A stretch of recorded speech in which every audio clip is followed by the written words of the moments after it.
ये क्या अमेरिका? सवाल पूछ रही है दुनिया। डोनाल्ड ट्रंप, ये क्या?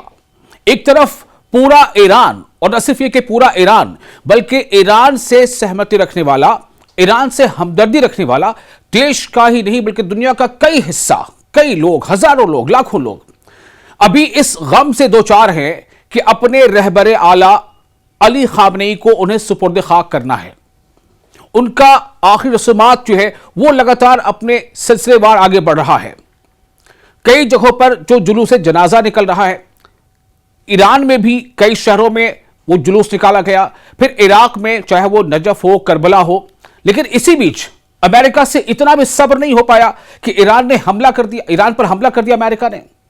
लोग ये सवाल पूछ रहे हैं, अमेरिका और ईरान के बीच तो MOU हुआ था, मेमोरेंडम ऑफ अंडरस्टैंडिंग पर दस्तखत हुए थे, समझौते हुए थे, फिर आखिर ऐसी क्या नौबत आ गई? क्या यह सही वक्त था? क्या अमेरिका इस मौके के इंतजार में था कि जब हजारों करोड़ों लोग, लाखों लोग, करोड़ों लोग जब गम मना रहे होंगे, उनके दिल गम से निढाल होंगे, उनकी आंखों में आंसू होगा, वो अपने रहबरे आला की आखिरी दीदार करना चाहते होंगे, चूंकि उन्हें तदफीन से पहले एक मौका मिलेगा। क्या इस मौके के इंतजार में था अमेरिका कि ठीक इसी मौके पर ईरान पर हमला किया जाएगा? ईरान और अमेरिका तनाव फिर बढ़ गया। हमलों के बाद सीज फायर अब है या नहीं? जाहिर सी बात है, सीज फायर खत्म हो चुका है, जैसा डोनाल्ड ट्रंप का कहना है। अब कोई जंगबंदी नहीं है। अली खामनेई की आखिरी रस्मात के बीच अमेरिका ने हमला कर दिया ईरान पर, और सियासत भी इसको लेकर तेज हो गई। ईरान ने पलटवार हालांकि किया है, ईरान ने इस वक्त भी पलटवार किया है, और ईरान ने अमेरिका के हमले का जवाब दिया है। अमेरिका की कार्रवाई और आगे का खतरा, कई ऐसी चीजें हैं जो दो चीजें आपको दिखाती हैं। आप देखें, एक तरफ यह नजारा क्या है, ये उन हमलों का नजारा है जबकि न सिर्फ ईरान बल्कि ईरान के साथ साथ इराक में भी हजारों लाखों लोग सड़कों पर हैं और उस जुलूस जनाजा में शामिल हैं जो उनके रहबरे आला मरहूम अली खामनेई का जनाजा है और उनके अजीज व गालिब का जनाजा है। यानी गम मनाने के इस दौर में भी अमेरिका को लगता है कि शायद यही सही मौका है ईरान को दबाव में लेने का, ईरान पर हमले करने का। आप देख रहे हैं न्यूज़ 18 का सोशल मीडिया प्लेटफॉर्म, मैं हूं विशाल आजम। ईरान और अमेरिका के बीच तनाव एक बार फिर अपने सबसे गंभीर दौर में पहुंच गया है। एक तरफ ईरान में सुप्रीम लीडर अली खामनेई की आखिरी रस्मात अदा हो रही हैं, उसका सिलसिला जारी है। ईरान के कई शहरों में जुलूस जनाजा निकला, उनके चाहने वालों ने, ईरान की आवाम ने और कई दूसरे मुल्कों से आए हुए लोगों ने ईरान में उनके आखिरी दीदार किया। अब उनका दरवाजा इराक के कई शहरों में है, नजफ पहुंचा, करबला पहुंचा। वहीं दूसरी तरफ दोनों देशों के बीच नए हमलों ने जो रीजनल एक संकट है उसे और गहरा कर दिया, इस बहरान को और मजीद गहरा कर दिया है। ताजा सैन्य कार्रवाई क्या हुई आपको इसके बारे में बताते हैं। ईरान का कहना है कि उसने अमेरिका के हमलों के जवाब में बहरीन और कुवैत में मौजूद अमेरिकी सैन्य ठिकानों को निशाना बनाया है। ईरानी रिवॉल्यूशनरी गार्ड कॉर्प्स यानी IRGC ने दावा किया है कि उसने कई अमेरिकी सैन्य ठिकानों पर मिसाइल और ड्रोन हमले किए। बहरीन और कुवैत ने कहा कि उनके एयर डिफेंस सिस्टम सक्रिय हैं और सुरक्षा उपाय बढ़ाए गए हैं। लेकिन सवाल यह है कि क्या ईरान ऐसा करना चाहता था?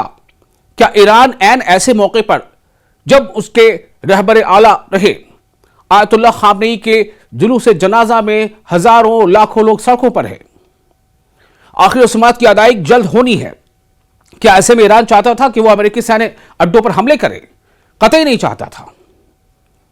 तो क्या ऐसा क्यों हुआ? जो रिपोर्ट्स बता रही हैं, जो ईरान का दावा है कि अमेरिका ने दरअसल लोगों का ध्यान इस तरफ से हटाने के लिए, जिस तरफ से पूरी दुनिया की नजरें अली खामनेई के इस प्रोसेशन जुलूस जो जुलूस निकला हुआ है, फ्यूनरल प्रोसेशन निकला है, इसको लेकर के जितनी ज्यादा वहां पर लोगों का एक ध्यान खिंचा हुआ था, लोगों के मीडिया, अब पूरी दुनिया के मीडिया का ध्यान खिंचा हुआ था।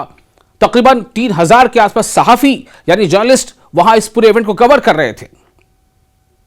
कई मुल्कों के जर्नलिस्ट वहां पहुंचे हुए हैं ईरान। ऐसे में अमेरिका ने ध्यान भटकाने के लिए और अपनी जो पोशीदा जो उसकी हिकमत अमली है, जो बिगॉटरी है, कहना कुछ करना कुछ, उसके तहत उसने ईरान पर हमले कर दिए। क्या अमेरिका के जो लीडर हैं, क्या उन्हें उनकी आंखों को यह भा नहीं रहा था कि एक ऐसा लीडर जिसके मरने के बाद भी इतने चाहने वाले, उनके इतने बड़े हमदर्द कि जान की परवाह किए बगैर सड़कों पर निकल आए, लाखों की तादाद में, कुछ रिपोर्ट्स में तो इनकी तादाद करोड़ों में बताई गई। इससे पहले अमेरिका ने यानी जो कार्रवाई, ईरान का दावा है कि उसने जवाबी कार्रवाई की है, अमेरिकी अड्डों को निशाना बनाया है कुवैत और बहरीन में, उससे पहले अमेरिका ने ईरान के दक्षिणी इलाकों में, सदर्न इलाकों में लगातार दूसरे दिन हवाई हमले किए। रिपोर्टों के मुताबिक इन हमलों में बुशहर, चाबहार, बंदर अब्बास, सिरिक, जासक और अबू मूसा जजीरा जैसे इलाकों में धमाकों की खबरें सामने आई। ईरानी क्लेम के मुताबिक, जैसा ईरान का क्लेम है कि ईरान शहर में एक शख्स से ज्यादा की भी मौत हो सकती है, कम से कम एक शख्स की मौत हुई है। अमेरिका का कहना है कि इन हमलों का मकसद ईरान की सैन्य क्षमता को कमजोर करना और स्ट्रेट ऑफ हुर्मुज यानी जो जल डब्रू मध्य, जिसे हम आबनाए हुर्मुज भी कहते हैं, उनमें जहाजों की सुरक्षा को सुनिश्चित करना है। सवाल यह है कि एमओयू के तहत तो ये चीजें ये करार पा गई थी, ईरान ने यह जिम्मेदारी ली थी, फिर अमेरिका को क्या सूझी? अमेरिका का दरअसल इल्जाम है कि ईरान ने इस अहम समुद्री रास्ते से गुजरने वाले जितने भी शिप्स हैं, कमर्शियल शिप्स, उनको निशाना बनाया था, यानी कुछ जहाजों को निशाना बनाया था। लेकिन ईरान का कहना है कि अमेरिका ने पहले हमला किया और उसकी कार्रवाई आत्मरक्षा में है, सेल्फ डिफेंस में है। तेहरान का इल्जाम है कि अमेरिकी हमले उसकी सॉवरेनिटी के खिलाफ है, संप्रभुता के खिलाफ है। अब इस पूरे संकट में अली खामनेई की जो आखिरी रस्मात का जो सिलसिला चल रहा है, जुलूस जनाजा शहर दर शहर वहां से गुजर रहा है, ईरान के अलग अलग शहर से होता हुआ वो करबला भी पहुंचा, नजफ पहले पहुंचा, फिर करबला पहुंचा, फिर उनकी आखिरी जो उनकी तदफीन होनी है वो उनके अपने आबाई शहर मशहद में होनी है। इन सब के बीच अमेरिका हमले करता है। क्या ऐसे में अमेरिका अपनी बहादुरी साबित करना चाहता है? लोग सवाल पूछ रहे हैं। तो दरअसल अली खामनेई की जो आखिरी रस्मात का जो सिलसिला चल रहा है, इसमें एक बड़ा, एक हम कह सकते हैं कि सियासी और जज्बाती पहलू भी सामने दिखाई दे रहा है। रिपोर्टों के मुताबिक अली खामनेई की मौत के बाद ईरान में कई दिनों तक गम मनाया गया, लोग शौक पे थे और शोक कार्यक्रम आयोजित किए गए। तेहरान में बड़ी तादाद में लोग आखिरी इस जुलूस में, जो फ्यूनरल प्रोसेशन है, उसमें शामिल हुए, जबकि बाद में यह जुलूस इराक के नजफ और करबला जैसे शहरों तक भी पहुंचा। ईरान के हिमायतियों ने इन रसूमात को नेशनल यूनिटी और रेजिस्टेंस के पैगाम के तौर पर पेश किया। दूसरी तरफ अमेरिका और उसके जो अलाइज हैं, उनके साथ तनाव जारी रहने से यह मामला सिर्फ एक आखिरी रसूमात तक सीमित नहीं रह गया, वहां तक महदूद नहीं रह गया, बल्कि रीजनल सियासत का हिस्सा बन गया है। अब सबसे बड़ा सवाल यह है कि आगे क्या होगा। माहिरीन का कहना है कि इस संघर्ष का असर सिर्फ ईरान और अमेरिका तक महदूद नहीं रहेगा। स्ट्रेट ऑफ हॉर्मुज दुनिया के लिए बहुत खास एक समुद्री रास्ता है। अगर यहां तनाव लंबे वक्त तक जारी रहता है तो तेल की कीमतें, आलमी जो तेल की मंडी है और पूरे मिडिल ईस्ट के सुरक्षा पर असर पड़ सकता है। एक तरफ अमेरिका कह रहा है कि वो अपनी सुरक्षा और रीजनल जो इंटरेस्ट है उसकी रक्षा के लिए कार्रवाई कर रहा है। दूसरी तरफ ईरान का कहना है कि वो अपनी जमीन और हुकूक की, जो उसका अपना हक है, वो उसका तहफ्फुज कर रहा है, उसकी हिफाजत कर रहा है। अली खामनेई की आखिरी रसूमात और उसी दौरान जारी ये मिलिट्री स्टैंड ऑफ, ये सैन्य तनाव, ये दिखा रहा है कि ये संघर्ष, इसे हम वॉर कर लें, छोटा वॉर, छोटी जंग कर लें, बड़ी जंग कर लें, ये हथियारों का नहीं बल्कि पॉलिटिकल, रीजनल इंपैक्ट और साथ ही साथ मुस्तकबिल की, यानी फ्यूचर का जो पावर बैलेंस है, उसकी ये कहीं ना कहीं लड़ाई बन चुका है।